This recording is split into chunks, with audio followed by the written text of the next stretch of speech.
Hello, guys. Here are some of the comments about the exercise regarding the exercise with modals. Okay, so I'm going to talk about the difference if there is, so that you can have an idea and compare with your own answers, right? So the first set of sentences, we have number one here, may I use your phone? Could I use your phone? And can I use your phone? In terms of meaning, we don't have a lot of difference because all the three modals are actually being used to ask for permission. However, the only difference would be in terms of formality. May I and could I are more formal, may I being the most formal of the three, right? So I guess the difference here, it is only regarding formality. Then if we move down a little bit to number 2, hold on.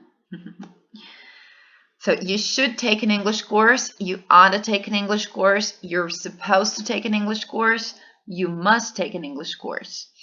Out of the 4 ones, the ones that are the strongest recommendations are you must take an English course and you ought to take an English course.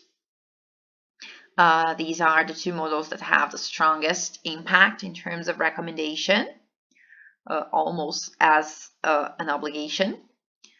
You should take an English course has the idea of a suggestion, suggesting something.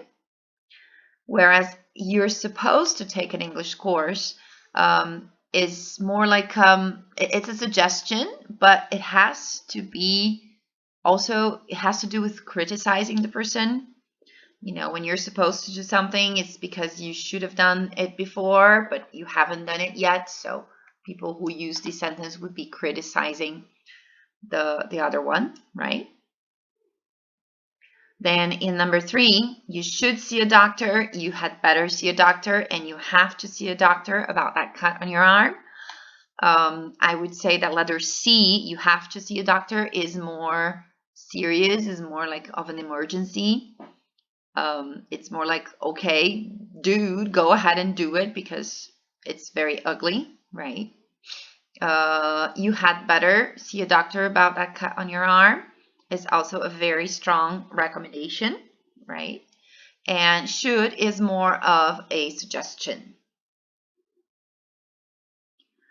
Regarding number 4, you must not use the door and you don't have to use the door. They are completely different, right? You must not use the door means a prohibition. You are not supposed to open the door or use the door under any circumstance. Whereas in letter B, you don't have to use that door. It means it's not necessary. If you want to use it, go ahead and do it, but it's not an obligation. It's not necessary if you don't want to. Regarding number 5, I will be at your house by 6 o'clock, and I should be at your house by 6 o'clock. The first one, the person is more sure of what's going to happen. I will be at your house by 6 o'clock. It sounds a lot like a promise.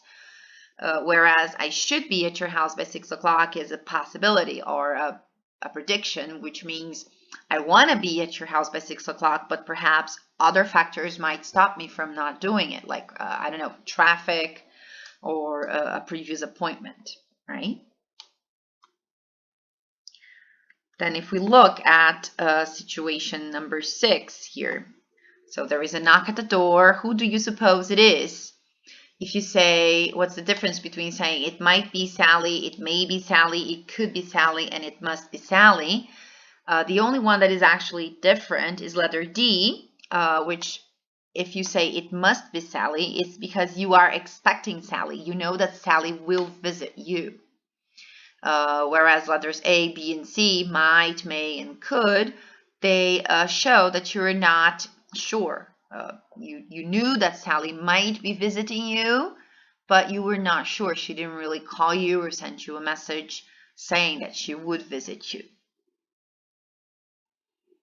It's very similar with number 7. There's a knock at the door. I think it's Mike.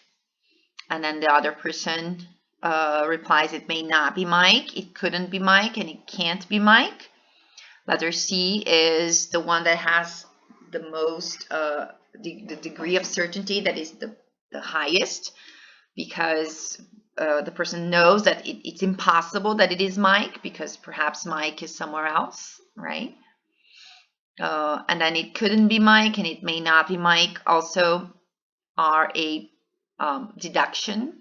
I don't think it is Mike because I think at this time he's working or something, but I'm not so sure, right?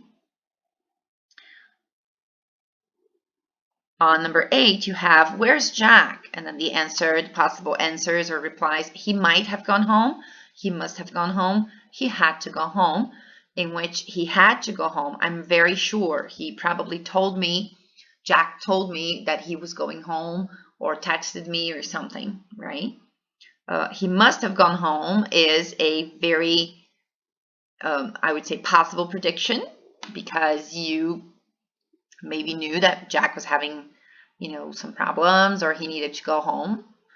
And then in letter A, you're not very sure. It's one possibility among a lot of others. And then finally, the last part, number 9, each student should have a health certificate. Each student is to have a health certificate, and each student must have a health certificate. Both letters B and C are very strong recommendations. They are rules, and if they don't have a health certificate, probably they are not going to be able to do or to carry out with the course or whatever. It's a rule. Whereas in number 9, letter A, it is a recommendation, not with the, I would say, level of obligation that the other two have, right?